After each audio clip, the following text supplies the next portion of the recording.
दोनों की भेंट हो गई। रावण ने राम जी से कहा, सरकार कभी आओ लंका में आपके चरण पड़े। राम जी बोले, हम नहीं आएंगे। रावण बोला, नहीं आओगे तो हम अपने तरीके से ले आएंगे।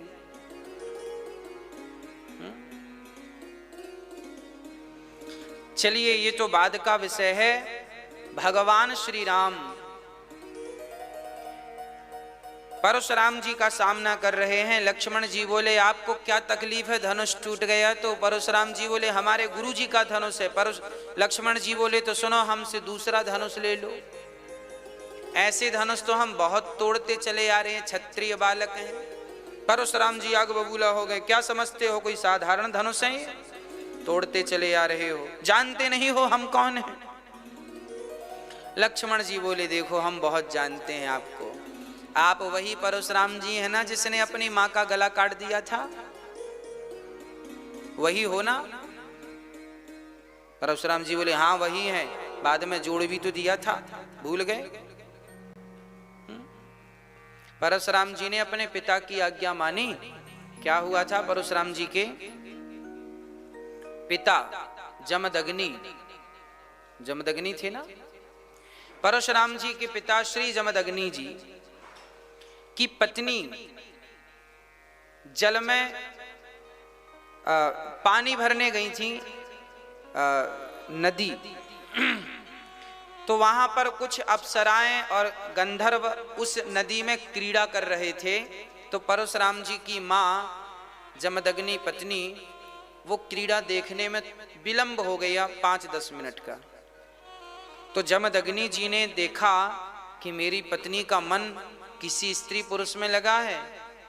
तब तक परशुराम जी आ गए फरसा लेकर। परशुराम जी ने कहा, थोड़ा इनको तेज कर दो, इनको थोड़ा, हाँ बढ़ा दो। परशुराम जी ने कहा, गुरुदेव, प्रभु जी, पिताश्री, चरणों में आपके पुत्र का प्रणाम स्वीकार कीजिए। जमदग्नि जी ने कहा, बेटा परशुराम जाओ, यदि तुम्हारी मां किसी पुरुष की तरफ देख रही हो तो जाओ उसका सिर काट के ले आओ, यह पिता की आज्ञा। परशुराम जी गए तो सचमुच इनकी मां, वहां कुछ लोग स्नान कर रहे थे तो उनको देख रही थी। अच्छा, वो तो देख रही थी यूं, भाई आदमी तालाब में नदी में कोई नहाता है तो उछल कूद करता है, छलांग लगाता, कोई भी स्वाभाविक सी बात है, देखने लगता कैसे कूद रहे हैं ये लोग। परशुराम जी गए और अपनी मां का सिर काट दिया अपने फरसे से।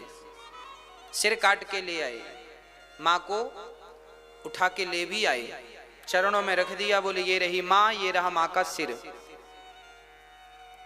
परशुराम जी के पिता जमदग्नि बड़े प्रसन्न हुए, वाह, ऐसा आज्ञाकारी पुत्र जो पिता की हर बात मानता हो। बेटा मैं बड़ा प्रसन्न हूं, बोलो तुम्हें क्या चाहिए? तो परशुराम जी ने कहा, हमारी मां को जीवित कर दो, यही चाहते हैं। तो परशुराम जी के कहने पर उनकी पितृभक्ति को देखकर उनके पिता ने अपनी पत्नी को गायत्री मंत्र पढ़कर, जो गायत्री मंत्र आप लोग पढ़ते हैं ना, जपते हैं, उस गायत्री मंत्र को पढ़कर, एक मंत्र पढ़ा था ओनली, और मंत्र पढ़कर जल छोड़ दिया पत्नी के ऊपर, तो पत्नी जीवित हो गई थी। मरे को जीवित करने की ताकत ये गायत्री मंत्र रखता है।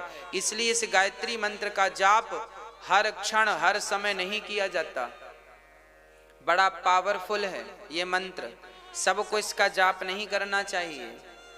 यदि करो तो ये बड़े विचार से करो। राम राम तो आप कभी भी जप सकते हैं, फायदा ही करेगा, पर गायत्री मंत्र को आपने पवित्रावस्था में जपा, गलत स्थान पर जपा तो वो नुकसानदायक भी है। जैसे बिजली का तार प्रकाश तो देता है ना, बल्ब इत्यादि लगा दो, और वही बिजली का तार कोई पकड़ ले तो मार भी डालता है। तो फायदे जितने हैं नुकसान भी उतने हैं। गायत्री मंत्र तो बिजली का तार है, फायदे तो बहुत हैं, पर कोई गलत ढंग से पकड़ ले तो मर भी जाता है, अर्थात उसके दुष्परिणाम हैं।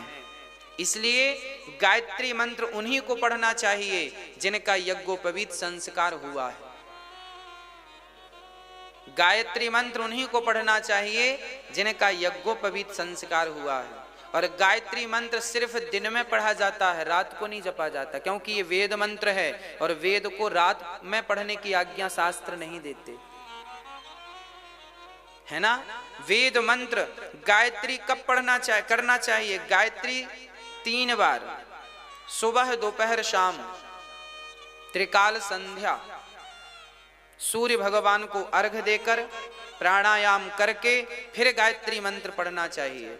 गायत्री मंत्र पढ़ने के पहले सूर्य अर्घ्य देना जरूरी है, सूर्य अर्घ्य देकर प्राणायाम करना जरूरी है। प्राणायाम करने के बाद शिखा बंधन, जिसकी शिखा है, जिसके गले कंधे पर यज्ञोपवीत है, जिसने लंगोटी लगा रखी हो, है ना, कांच इत्यादि, वह गायत्री मंत्र का अधिकारी होता है। यदि आप ये नियम फॉलो कर सकें तो गायत्री मंत्र जप सकते हैं, और ये नियम फॉलो ना हो तो फिर राम राम ही जपो, इसी से कल्याण है। ठीक है। श्री परशुराम जी, अब इसका अर्थ ये नहीं है कि परशुराम जी ने अपनी माँ का सिर काट दिया तो आप भी अपने माँ का सिर काटो, बोले हम भी पिता के भगत हैं। वो परशुराम जी थे और माँ का सिर कटने के बाद उसे जिंदा भी किया। क्या तुम्हारी ताकत है जिंदा करने की? यदि जिंदा करने की ताकत है तब तो काट देना, और जिंदा करने की ताकत नहीं है तो दिल भी मत दुखाना। याद रखिएगा, ये कोई सामान्य लोग नहीं हैं। परशुराम जी भगवान नारायण के ही अवतार हैं, है ना। तो परशुराम जी, लक्ष्मण जी कहते हैं आप वही परशुराम जी हो ना जिन्होंने अपनी मां का सिर काट दिया? हाँ वही है।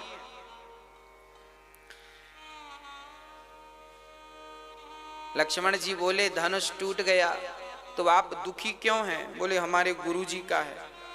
तो लक्ष्मण जी बोले गुरु जी का है तो एक काम करो, जोड़ लो फिर से फेविक्विक लगा के, जोड़ लो। परशुराम जी बोले कोई ऐसे जुड़ता है क्या? हमें जानते नहीं हो हम। अब परशुराम जी फरसा दिखाने लगे, अभी मार देंगे, हम मार देंगे। लक्ष्मण जी बोले हमें डराओ मत। परशुराम जी बोले तुम जानते नहीं, हमने 21 बार क्षत्रियों से विहीन कर दी पृथ्वी। लक्ष्मण जी बोले हमारे जैसा कोई क्षत्रिय मिला नहीं होगा तुम्हें। एक कदम लक्ष्मण जी बढ़े तो एक कदम परशुराम जी बढ़े। वो फरसा दिखाएं तो ये अपना धनुष दिखाएं।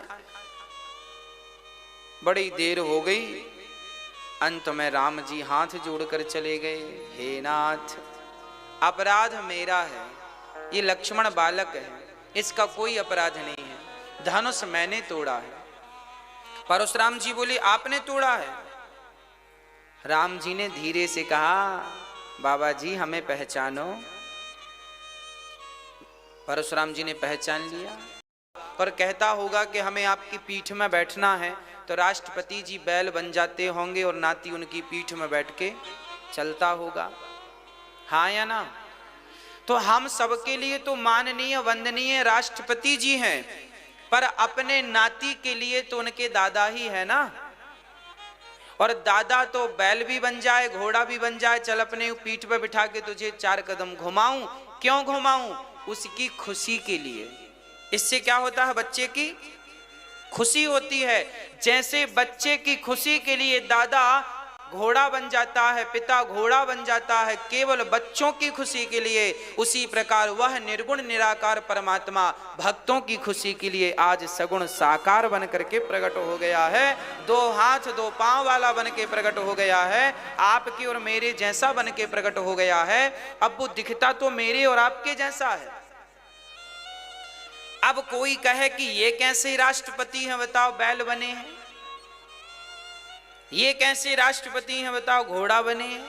अरे भाई वो राष्ट्रपति ही हैं, बच्चों के प्यार के सामने घोड़ा बने हैं। उसी प्रकार वह निर्गुण निराकार परमात्मा ही भक्तों के प्यार के कारण सगुण साकार बन करके लीला मात्र कर रहे हैं। ये तो लीला है। खग जाने खग ही की भाषा, सबके बस की बातें भी तो नहीं है ना, है ना। इसलिए श्री राम संदेह का नहीं, श्रद्धा का विषय है। इसे श्रद्धा से समझिए, समझने का प्रयास करिए।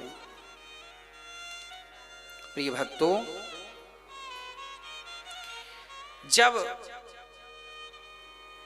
दशरथ जी महाराज के यहाँ अब चले गए तो तैयारियां होने लगी। सिया जी ने माला पहनाया है, राम जी बड़े प्रसन्न भये। अब जनकपुर से एक व्यक्ति पत्रिका लेकर के गया। कहाँ? दशरथ जी के आंगन में। दशरथ जी बधाई हो, खबर मिली, जनकपुर से लोग संदेशा लेकर आए हैं।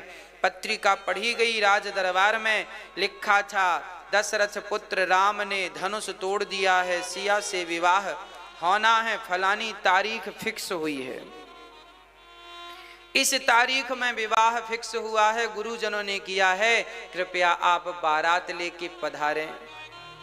अब तो राम जी की बारात चली। दशरथ जी ने सारा सामान इकट्ठा किया और गांव के बच्चों से लेके बूढ़े तक अब बारात में चल पड़े। झूम झूम के बाजा बज रहे हैं, रथ पे रथ, सोने के रथ, चांदी के रथ, खूब रथ तैयार भये, नगर के लोग तैयार भये और बारात चली। अद्भुत बारात थी, है ना। अब जब बारात चली तो रास्ते में लोगों ने पूछा, भैया बारात किसकी है? लोगों ने कहा राम जी की बारात। तो गांव वालों ने पूछा कि फिर दुल्हा कहां है? अब बताओ, दशरथ जी से किसी ने पूछा होगा कि भैया बारात तो ले जा रहे हो, दुल्हा कहां है? तो दशरथ जी ने क्या जवाब दिया होगा? क्या कहा होगा? दुल्हा तो नहीं है। अरे नहीं है, इसे क्या मतलब है? हाँ हाँ, दुल्हा पहले ससुराल में। अरे पहली ऐसी बारात के दुल्हा पहले ही से ससुराल में। बारात जा रही थी, परंतु बारात तो थी पर दुल्हा नहीं था। पानी बरस रहा था पर बूंदें नहीं थी। पंचायत बैठी थी पर न्याय नहीं था। ये तीन घटनाएं अक्सर लोग पूछा करते हैं, कहां कहां की घटनाएं हैं। बारात जा रही थी पर दुल्हा नहीं था, ये तो राम की घटना है कि दशरथ जी बारात लेकर जा रहे हैं। शत्रुघ्न और भरत जी तो हैं। अरे पहले से पता होता कि इनका भी विवाह होना तो इन्हें ही दूल्हा बना लेते, पर दशरथ जी को तो ये पता था राम का विवाह है, लक्ष्मण का भी अभी फिक्स नहीं हुआ। वो तो जनक जी जब चारों को देखेंगे तब उनके दिमाग में बात आएगी कि ये चार हैं और हमारी छोरियां भी चार हैं, बार बार का खर्चा कौन करे, एक बार में ही निपटाओ, है ना। अब बारात चली पर दुल्हा नहीं, पानी बरस रहा था पर बूंदे नहीं। जब भगवान श्री कृष्ण ने गोवर्धन उठाया था तब इंद्र ने मूसलाधार पानी बरसाया। पानी तो बरस रहा था पर बूंदें कहां चली गई पता नहीं। अगस्त जी पी गए। और तीसरी बात है कि पंचायत बैठी थी परंतु न्याय नहीं था। ये प्रसंग है द्रौपदी का। द्रौपदी, पंचायत पांचों पांडव बैठे थे, बड़े बड़े पंचायती लोग बैठे थे पर न्याय नहीं था। ये तीन घटनाएं, जिसमें एक घटना पर हम चर्चा करें, एक बात पर विचार करें। जनक जी के यहाँ बारात पहुंची। अब जनक जी ने बड़ा स्वागत सम्मान किया। अच्छा, दशरथ जी जब एक गांव से निकले तो बोले कि भाई दुल्हा तो आगे है। लोगों ने बड़ी हंसी उड़ाई। तो दशरथ जी को लगा बात तो सही है, तो दशरथ जी ने भरत को आगे के रथ में बिठाल दिया दुल्हा बना के। कोई पूछे दुल्हा कहाँ, बोले ये बैठ। अब किस किस को बताएंगे कि दुल्हा पहले से है, तो समाधान तो निकालना पड़ेगा। तो भरत को दुल्हा बना के बिठाल दिया। अब भरत जी दुल्हा बन के बैठे हैं, चल रही है बारात, चल रही है। चलती चलती जनकपुर पहुंची। और जब जनकपुर पहुंची, बड़ा अद्भुत दर्शन। जनक जी ने स्वागत किया दशरथ जी का। वाह, अद्भुत नजारा। जनक जी का भी क्या सुंदर नगर था। जनकपुर कैसा था जानते हैं? बड़ी चौड़ी चौड़ी सड़कें थी, एक से बढ़कर एक मकान थे। आहा, सारे मकान चारों तरफ से खुले थे। वास्तु का पूरा ध्यान रख करके मकान बनाए गए थे। आप लोग भी मकान बनाया करो तो जरा मकान बनाने के पहले एक छोटा सा विचार कर लिया करो, है ना। आजकल हम देखते हैं लोग मकान बनाते हैं ना तो सामने की सड़क में जितना कब्जा कर सकते हैं कर लेते हैं। इनको बोलते हैं मूसर, मूर्ख। आपने देखा होगा सामने यदि 10 फीट की सड़क है और सड़क के किनारे कोई घर बना रहा है तो वो 2 फीट दबा लेता है, सड़क पे ही कब्जा कर लिया। अब जब टूटेंगे सो बाद में देखी जाएगी, पर पहले तो समस्या हो ही गई। कई गलियां तो ऐसी हो गई, लोगों ने ऐसा कब्जा कर लिया। अब देखना, ऐसा कब्जा कर लिया कि कार घर में खरीद कर लाए तो कार घर तक ही नहीं पहुंचती, क्योंकि सड़क नहीं है। कार तो है पर कार को घर तक ले जाने के लिए सड़क में कब्जा कर लिया। 1 फीट इस तरफ वाले ने दबा लिया, 1 फीट इस तरफ वाले ने दबा लिया, और जो ज्यादा दमदार है वो 2 और 3 फीट भी सड़क दबा लेता है। आप लोगों ने तो नहीं दबाई? हाँ, लोग अपने आप को बड़ा होशियार समझते हैं, हमने सड़क दबा ली, हम बड़े होशियार हैं। तुम गधे हो। गधे इसलिए हो कि कल को तुम्हारी बेटी जब विदा होगी ना तो तुम्हारे द्वार पर गाड़ी भी नहीं आएगी कि तुम द्वार के सामने बेटी को बिठा सको, विदाई दे सको। पैदल ले जाना पड़ेगा बेटी को चौराहे तक, जहां तक गाड़ी आ रही है। तो इनको मूर्ख कहेंगे कि होशियार कहेंगे? हाँ, समझदार वह है जो घर बनाते समय अपनी जगह, आपका प्लॉट में भी कम से कम वो घर सबसे उत्तम होता है जिस घर की चारों तरफ आप परिक्रमा लगा लें। याद रखिएगा, वास्तु कहता है कि घर बनाते समय घर ऐसा बनाइएगा जिस घर की आप सारी परिक्रमा लगा लें। भले 2-2 फीट जगह छोड़ो चारों तरफ, पर चारों तरफ जगह छोड़ोगे, जिस घर में चारों तरफ से प्रकाश मिलेगा उस घर में कोई भी वास्तु दोष काम नहीं करता, है ना। कोई भी वास्तु दोष काम नहीं करता यदि घर की इसलिए पहले के जमाने में घर ऐसे ही बनते थे, आगे आंगन होता था, पीछे बाड़ी होती थी, है ना। चलो चारों तरफ से ना खोल सको तो आगे और पीछे से तो घर को ओपन रखो, अर्थात पीछे भी थोड़ी सी जगह छूटी हो, आगे भी। आंगन वाले घर बहुत शुद्ध माने जाते थे, इसलिए हमारे भारत में पहले आंगन वाले घर ही बनते थे। उन घर में कोई वास्तु का दोष नहीं होता था, घर में बड़ी खुशियां होती थी, बड़ा सुख मिलता था। आज के घर तो वास्तु का ध्यान जो रखते हैं सो बढ़िया है, जो नहीं रखते तो फिर बड़ा परेशान होते हैं, है ना। किस दिशा में क्या होना चाहिए ये विचार कर लो। घर बनाने के पहले एक बार कोई समझदार से पूछ लो। और आजकल तो YouTube का जमाना है साहब, सब चीजें मिल जाती हैं घर बैठे, कहीं जाने की जरूरत नहीं। कहां पर क्या बनाना है, घर की किस दिशा में रसोई होनी चाहिए, रसोई आग्नेय कोण में होनी चाहिए। आग्नेय कोण किसे कहते हैं? दक्षिण और पूरब का जो कोना है उसे आग्नेय कोण कहते हैं। दक्षिण दिशा और पूरब दिशा का जो कोना है उस दिशा में रसोई होनी चाहिए। पूजा कहाँ होनी चाहिए? ईशान कोण में। पूरब और उत्तर का जो कोना है उसमें रसोई होनी चाहिए, पूजा का काम होना ईशान कोण में।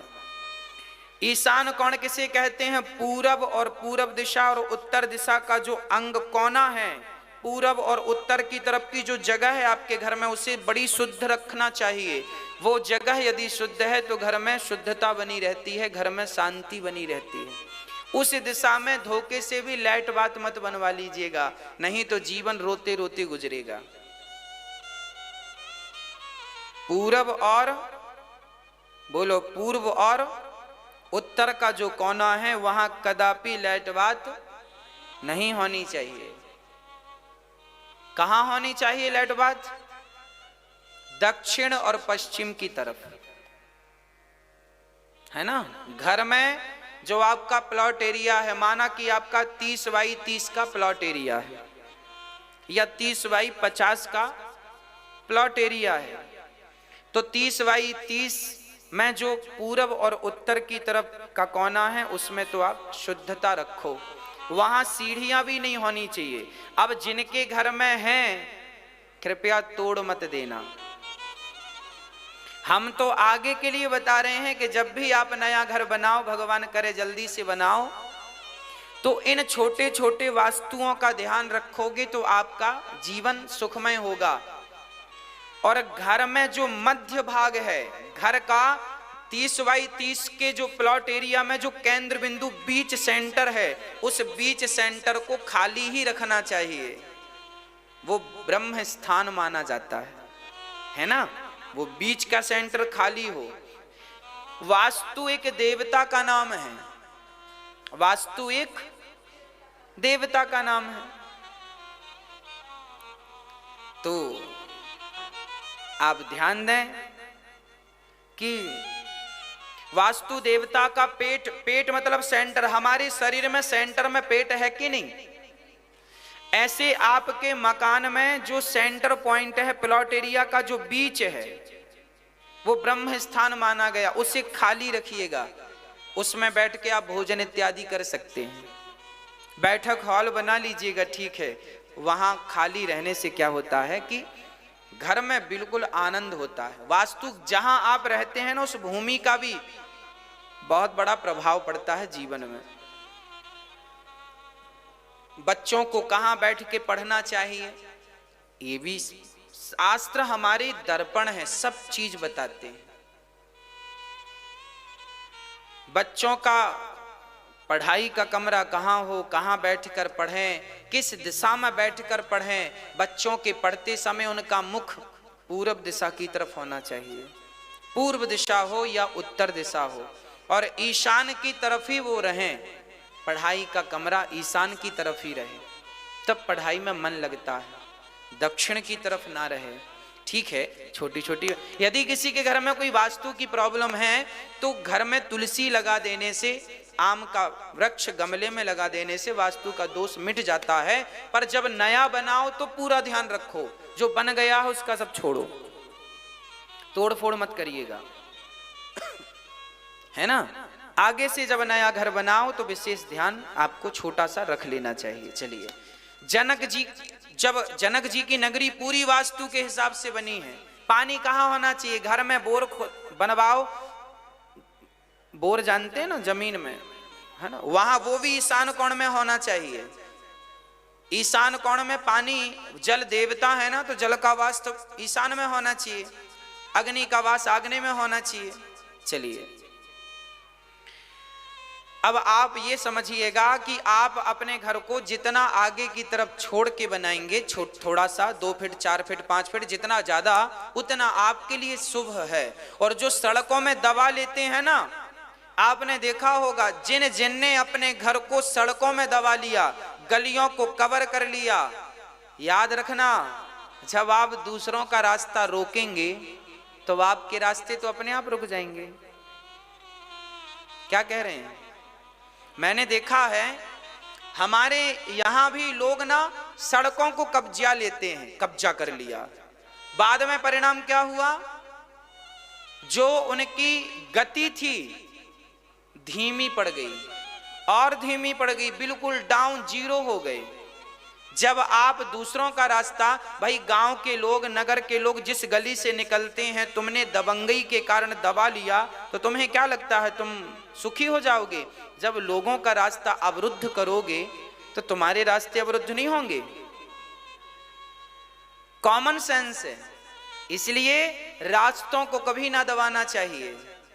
2 फीट 4 फीट और आप छोड़िए, ताकि कल को अपने घर के बाहर गाड़ी खड़ी कर सकें, तो आपके लिए पर्याप्त जगह होनी चाहिए, ताकि आप कोई दिक्कत ना हो। बार बार थोड़ी घर के अंदर गाड़ी डालता है आदमी, अरे बाहर खड़ी रहती है दिन में, तो बाहर गाड़ी खड़ी हो, इसके लिए तो पर्याप्त जगह हो। सड़कों को दबाने से आपका जीवन दब जाता है, आपकी तरक्की रुक जाती है, ऐसा वास्तु कहता है, हम नहीं कहते। जनक जी के नगर में सड़कों का वर्णन है रामचरितमानस में, बड़ी चौड़ी चौड़ी सड़कें हैं, हरा भरा है, सड़कों के किनारे हरियाली है। आज जैसा लोग कहते हैं अमेरिका में है, लंदन में है, अरे भाई ये सब पहले भारत में था। पहले चौड़ी चौड़ी सड़कें हुआ करती थी। मोहनजोदड़ो हड़प्पा संस्कृति के जमाने में भी सड़कें चौड़ी चौड़ी का वर्णन मिलता है। सड़कें चौड़ी हों, सड़कों के किनारे बाग बगीचे लगे हों, पेड़ पौधे लगे हों, फिर घर बनते थे, है ना। बड़ा सुंदर वर्णन है। राम जी, जनक जी ने श्री भरत दशरथ जी से कहा कि अब हमारी बेटियां 4 हैं, आपके पुत्र भी 4 हैं, आपकी आज्ञा हो तो चारों का विवाह संपन्न किया जाए। जनक जी से जब ने ये प्रस्ताव जनक जी ने रखा तो गुरुजनों से पूछा वशिष्ठ जी से। वशिष्ठ जी बोले इससे बढ़िया कोई शुभ लग्न नहीं है, कर दो। 4 मंडप गाड़े गए और चारों दुल्हा, आज चारों दुल्हा बैठे हैं, है ना। बैठे तो चारों दुल्हा हैं।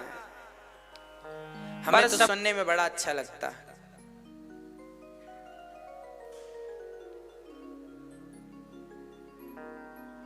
आइबो खाइबो,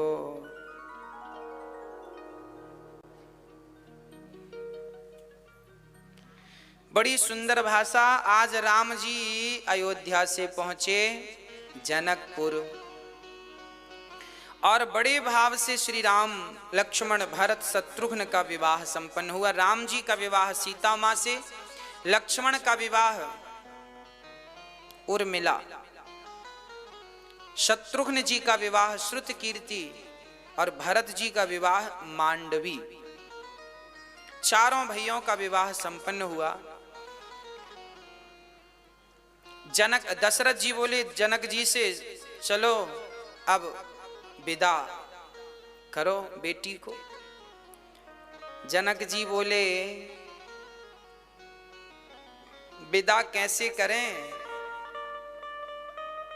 अभी तो चारों तरफ पानी बरस रहा है, बारिश का समय है, नदियां बाढ़ में हैं, अभी थोड़े दिन रुक जाओ। कब तक? 4 महीने। जनक जी ने 4 महीने इसलिए रोक दिए क्योंकि चतुर्मास यहीं व्यतीत कर लो, कहां जाओगे पानी में। चलो बारिश खत्म हो गई, बारिश खत्म हुई तो श्राद्ध पक्ष आ गए। दशरथ जी ने कहा अब विदा कर दो। अरे बोले श्राद्धों में कोई बेटी विदा करता है? श्राद्ध रुक जाओ। श्राद्ध रुके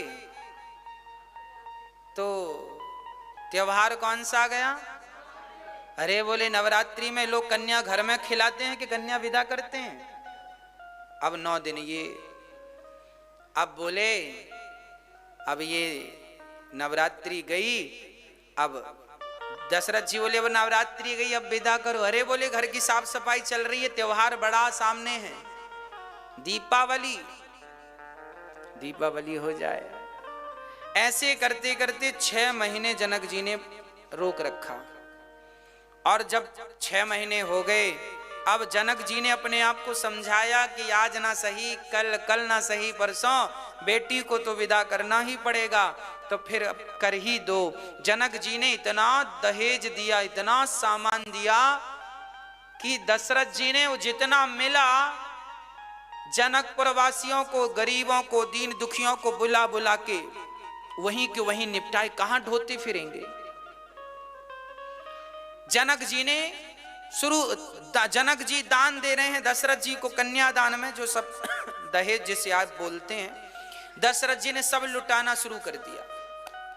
कहने का अर्थ यह है कि आपकी जरूरत से ज्यादा विधाता दे दे तो उसका काम केवल परमार्थ के लिए हो। जो धन धर्म के लिए होता है वो धन बढ़कर के हमें विधाता देते हैं। और जब धन हम अपने उपयोग में लेते हैं सारा और उसका दुरुपयोग करने लगते हैं तो भगवान समझ लेते हैं ये व्यक्ति योग्य नहीं है, धन देना भगवान कम कर देते हैं। धन मिले पानी बाढ़े, नाव में घर में बाढ़े, दाम दोनों हाथ उलीछियो यही सयानो काम। नाव में पानी बढ़ जाए तो उलीच कर गिरा दो, नहीं तो वो पानी नाव को डुबा देगा। जरूरत से ज्यादा घर में धन आ जाए तो दोनों हाथ से दान करना, नहीं वह धन ही बुद्धि बिगाड़ देगा और लुटिया डुबा देगा। धन से अधर्म भी होता है, धन से धर्म भी होता है, करना क्या है मर्जी आपकी है ना। अब विदा होने लगी तो जनक जी के, दशरथ जी ने जाकर जनक जी को प्रणाम किया।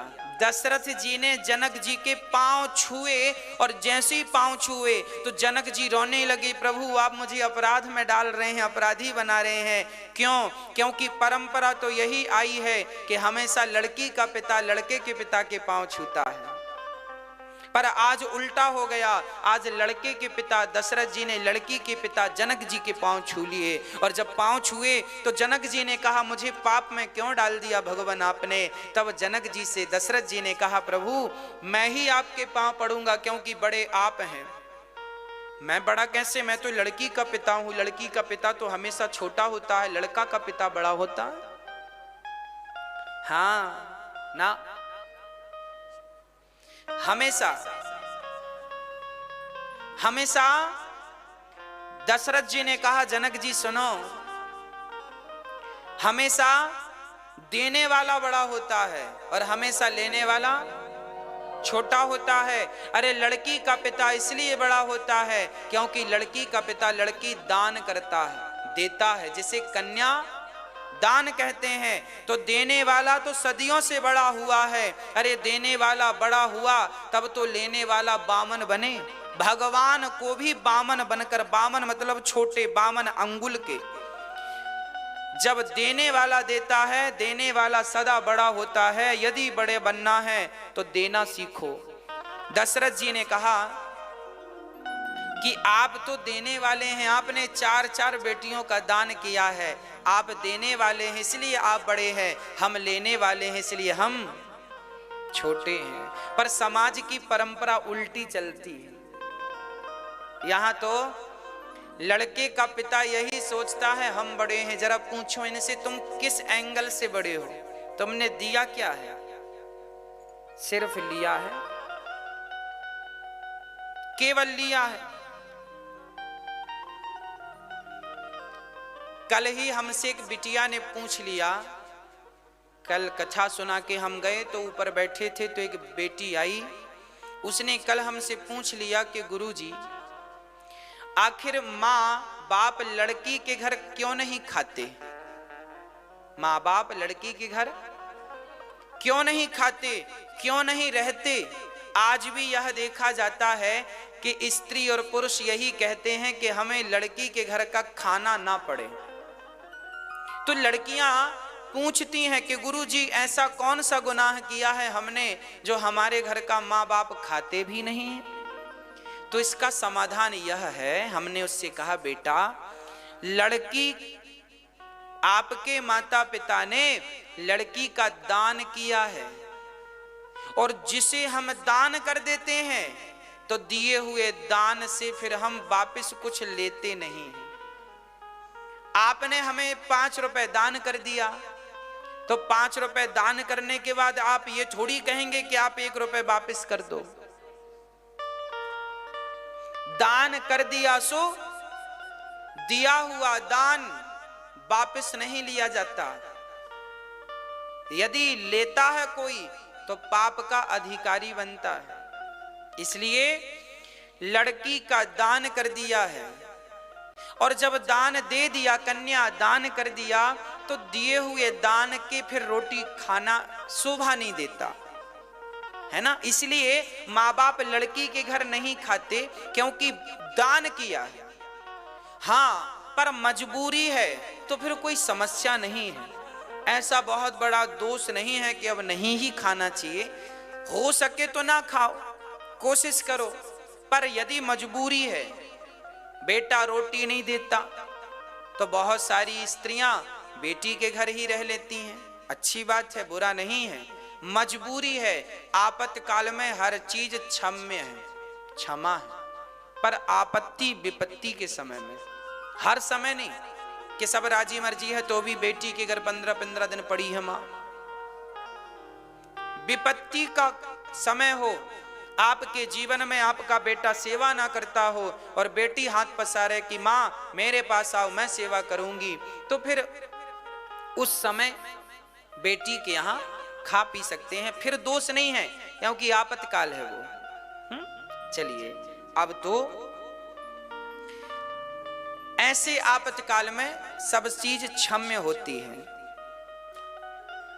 अब भगवान श्री राम सीता जी विदा हुई। आप अपने बच्चों को संस्कार जरूर दीजिएगा। संस्कार कौन सा? दशरथ जी ने मांगा कुछ नहीं, पर जनक जी ने दिया बहुत कुछ, बहुत कुछ जनक जी ने दिया। लड़की का पिता जो दे दे राजी मर्जी से रख लो, मांगा ना करो। दहेज जैसी भिक्षा हमें नहीं लेनी चाहिए।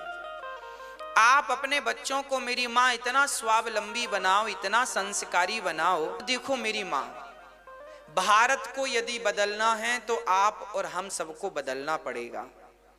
हमारी सोच बदलनी होगी, हमें अपनी सोच पर काम करना पड़ेगा, अपनी विचारधाराओं पर काम करना पड़ेगा। हम कैसा सोचते हैं, कैसा करते हैं, इन बातों पे हमें विचार करना पड़ेगा। पुराना भारत जैसा था ठीक था, अब हम कैसा बनाएं इस भारत को वो हमारी मर्जी है। इसलिए हम अच्छी सोच के साथ एक अच्छे भारत का निर्माण करें। पुराना जमाना गया, दहेज लेना, मांगना, हमें इतना चाहिए, अब ये शोभा नहीं देता। अब आप पढ़े लिखे हैं, समझदार हैं। वो अनपढ़ लोग थे जो दहेज मांगा करते थे, वो अनपढ़ लोग थे जो बेटियां बेचा करते थे। आप तो पढ़े लिखे हो, समझदार हो।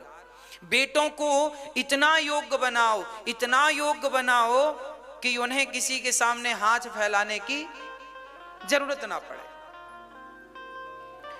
आज माँ बाप की गलती यह हो जाती है कि माँ बाप बच्चों को योग्य नहीं बनाते। आपने बच्चों को सेट कर रखा है कि आपको इतना ही करना है। आज माँ बाप सिखाते हैं बेटा तुम्हें नौकरी करनी है, वो भी सरकारी नौकरी करनी है। आपने बेटों का माइंड सेट कर रखा है तुम्हें सरकारी नौकरी करनी।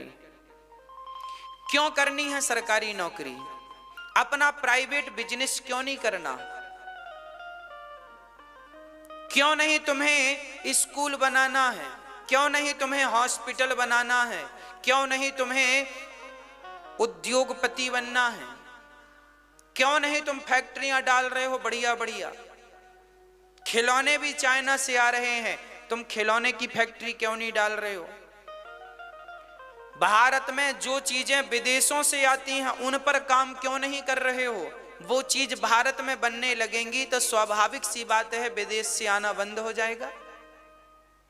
आज हम लोग जो मोबाइल यूज करते हैं, ये बड़े दुख की बात है कि कोई बढ़िया सा मोबाइल भी भारत का नहीं है। हर मोबाइल मेड इन चाइना है। कोई भी मोबाइल आप उठाकर देख लो, जो भारत के मोबाइल थे, कुछ थे वो मार्केट में दिखते ही नहीं, बेचारे कहां चले गए।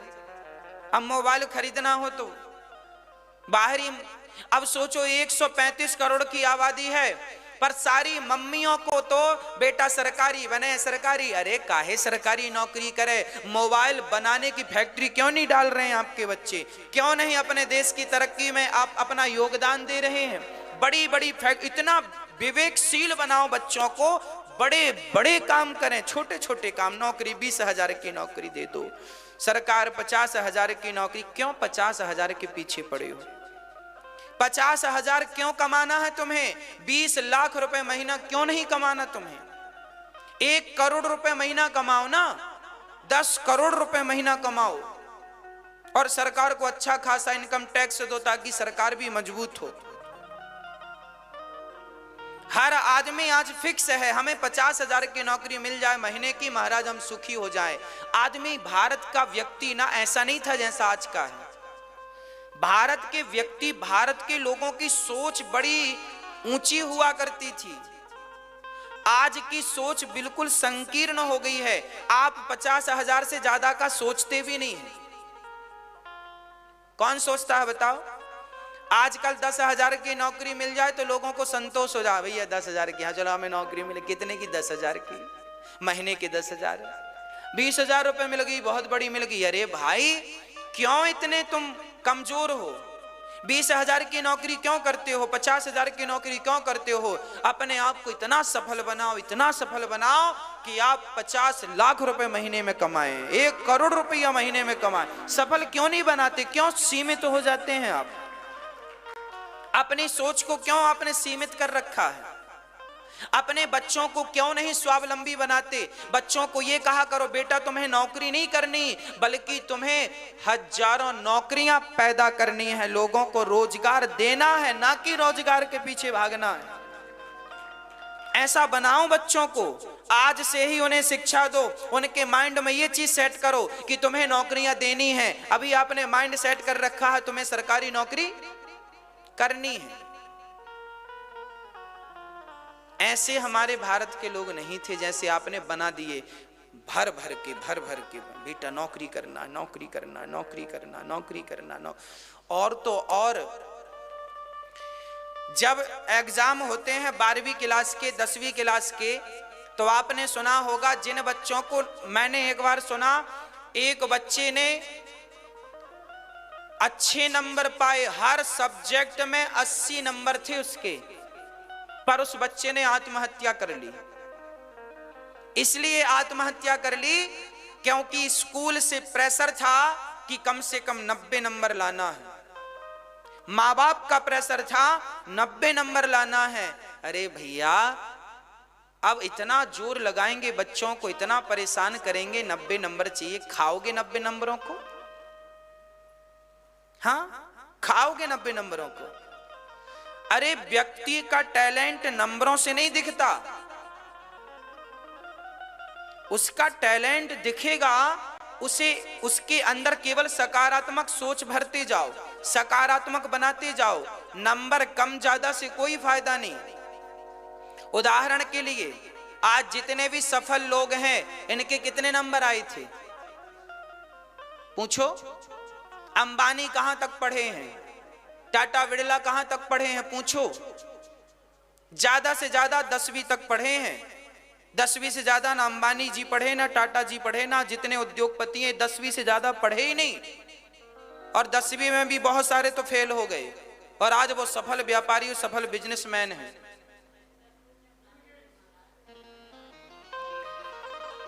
कितने लोग ऐसे पाए जाते हैं, कितने लोग ऐसे हैं जो कि ज्यादा नहीं पढ़े पर वो सफल बन गए।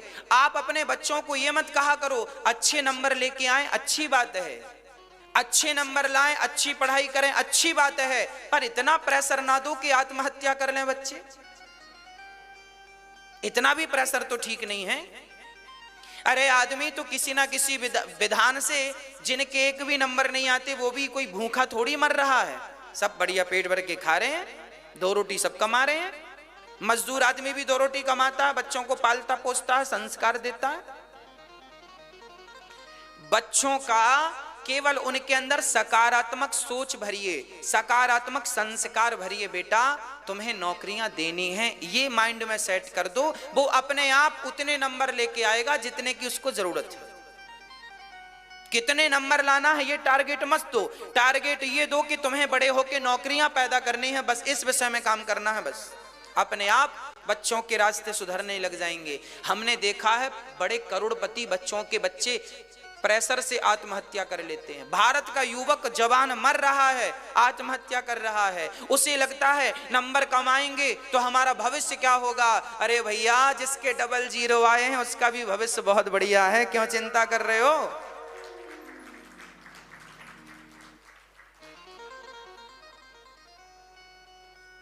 आप सफल व्यक्ति बनने के लिए बहुत ज्यादा परेशान होने की जरूरत नहीं है। आपकी नीयत अच्छी होगी और नीति अच्छी होगी तो सब अच्छा होगा, है ना। तो बच्चों को योग्य बनाइए, दहेज इत्यादि की बुराइयों से अपने बच्चों को बचाइए। अच्छी योग्य लड़की देखिए, विवाह करिए। योग्य बच्चा देखिए, लड़का देखिए, विवाह करिए। दहेज लेने और देने से बचिए। दहेज की भीख आपके बच्चे हाथ पसारते पसारते, बाप ने भी हाथ पसारा, बेटे ने भी हाथ पसारा और नाती ने भी हाथ पसारा। भिखमंगों की खदान है, सब भिखमंगे। बाप भिखमंगा, बेटा भिखमंगा, नाती भिखमंगा। भिखमंगाओं को पैदा किया आप लोगों ने, बताओ। सब दहेज की भीख मांग रहे, भैया दे दो 10 लाख दे दो, 10 लाख दे दो, 20 लाख की भीख दे दो, 20 लाख की भीख दे दो। भिखमंगा पैदा कर रहे हो मेरी माँ। अरे पैदा ही करना है तो दानी पैदा करो। जननी जने तो भक्त जने, या दाता या सूर, या से तो बंध्या भली, काहे गवावे नूर। समाज में जो हो रहा है उसमें देखो क्या सही है क्या गलत है। जो सही है वो तो आप धारण करो, जो गलत है उसका त्याग कर दो। अच्छाइयों को तो जैसे दूध और पानी में हंस दूध दूध पी लेता है, पानी पानी छोड़ देता है, जैसे सुपड़ा सार सार रख लेता है, असार उड़ा देता है, उसी प्रकार जीवन में सार तत्व तो ग्रहण कर लेना चाहिए, असार तत्व छोड़ देना चाहिए। आपको जो मिल जाए लड़की के पिता से वो अपनी मर्जी से दे तो रख लो, पर भीख ना मांगना चाहिए, भैया दहेज दे दो। आप लोगों ने मांगा तो नहीं है दहेज अपने बेटों के लिए? 5 लाख 10 लाख माताएं बड़ी लिस्ट भिजवाती हैं, साड़ी इतनी इतनी इतनी इतनी। ये माताएं, इनका ये अभी यहाँ बढ़िया करती हैं, और इनसे जरा बात कर लो शादी की, फिर देखो शादी की बात अलग ही होगी।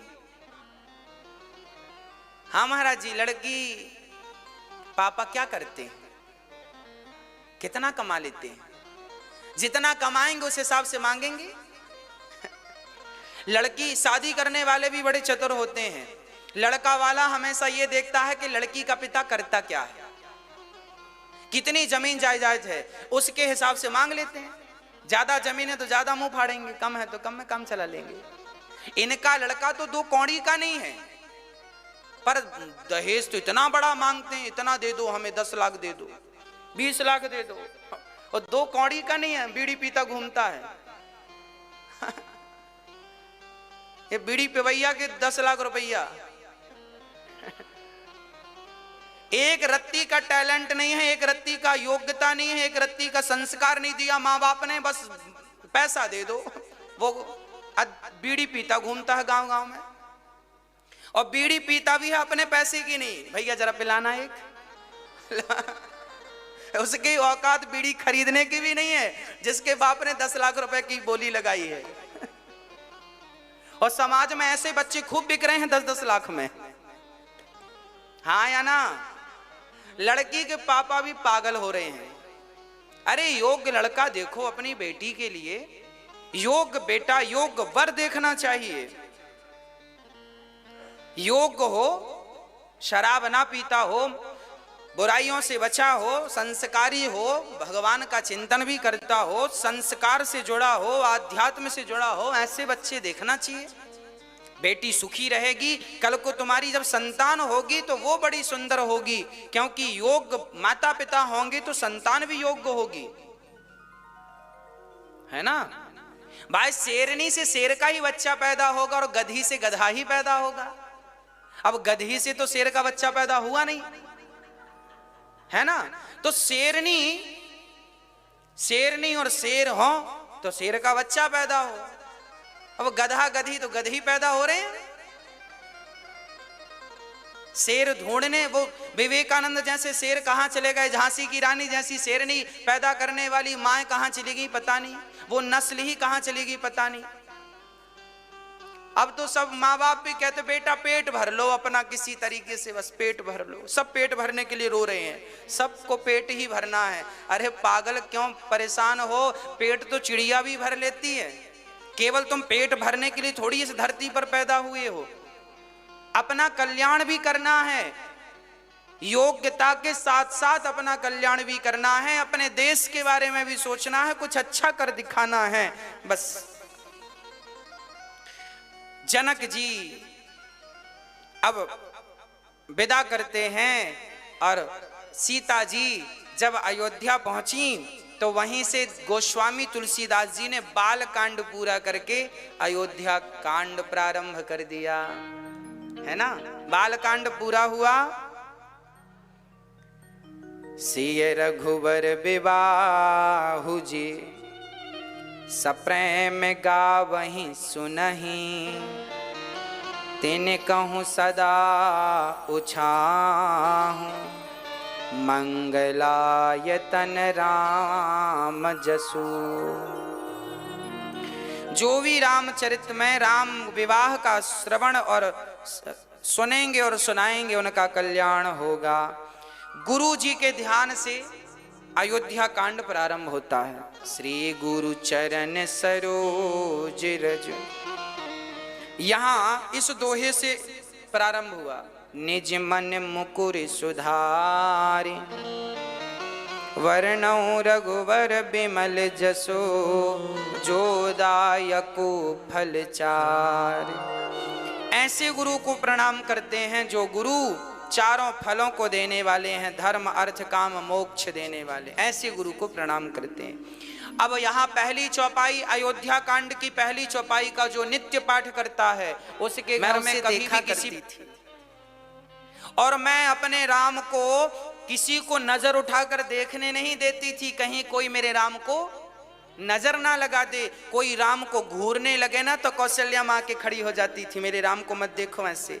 राम का मुख केवल कौशल्या जी देखा करती थी, बाकी किसी को मुंह चेहरा नजर उठाकर माँ ज्यादा देर देखने नहीं दिया करती थी। जैसे बिहारी जी के मंदिर में बार बार पर्दा होता है ना, एक नजर से आप नहीं देख सकते, बिहारी जी को पर्दा लग जाता है, नजर कटती रहती है।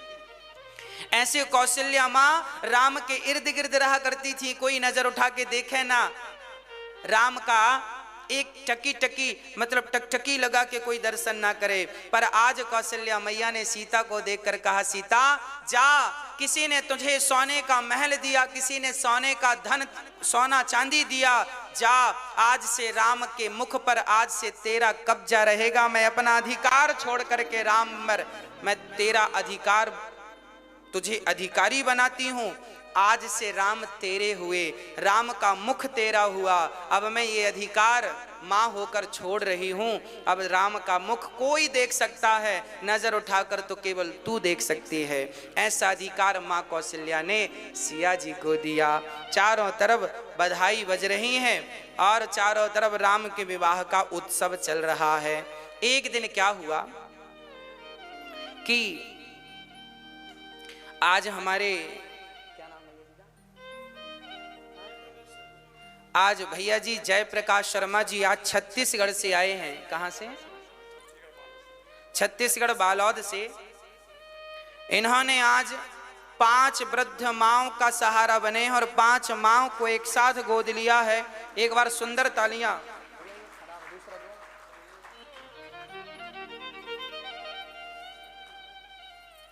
पांच माओं का आप सहारा बन रहे हैं। यहाँ जो वृद्ध माएँ रहती हैं उन माओं की सेवा में आप अपना योगदान सहयोग कर रहे हैं। भगवान इनको सुखी रखें, संसार का हर सुख इन्हें प्राप्त हो, ऐसी हमारी शुभकामनाएं हैं। आप भी आशीर्वाद दीजिए कि इनकी हर इच्छाएं बिहारी जी पूरा करें, सारा मनोरथ सिद्ध हो। आप जब किसी अच्छे कार्य में अपना सहयोग देते हैं तो ईश्वर जरूर आपको अपने कृपा से भर देते हैं। यहाँ वृद्ध माएँ रहती हैं जिन माओं को आप सभी के सहारे की जरूरत है। वो वृद्ध माएँ जिनके अपने बच्चों ने घर से निकाल दिया है, ऐसी वृद्ध माओं की सेवा करने का यदि आपको अवसर मिल रहा है तो आप भी किसी एक माँ का सहारा बन सकते हैं, है ना। किसी एक माँ को आप भी थाम लीजिए, किसी एक माँ की उंगलियां। प्रिय भक्तों, एक दिन क्या हुआ, हाँ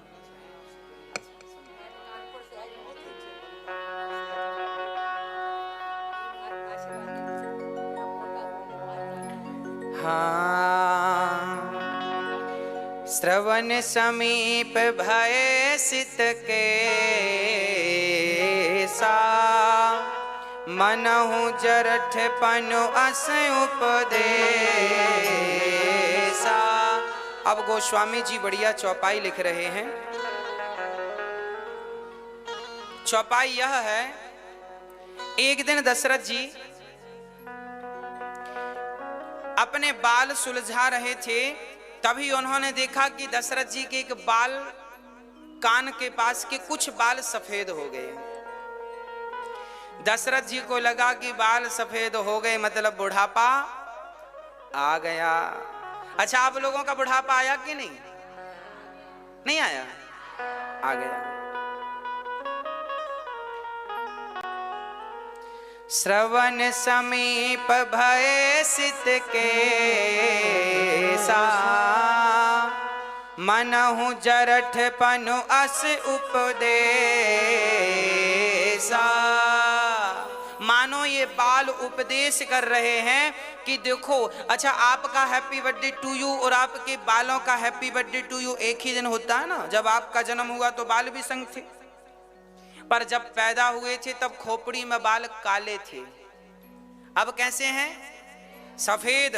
मानो बाल कह रहे हैं कि तुम्हारा और हमारा हैप्पी बर्थडे टू यू एक ही दिन आता है, पर तुम और हम में अंतर इतना ही है कि हम काले थे अब गोरे हो गए। अब तुम भी अपने काले कारनामे बंद करो और गोरे तुम भी हो जाओ। बाल कह रहे हैं अब काले काम बंद करो और भगवान में मन लगाओ, भगवान में ध्यान लगाओ पूरा।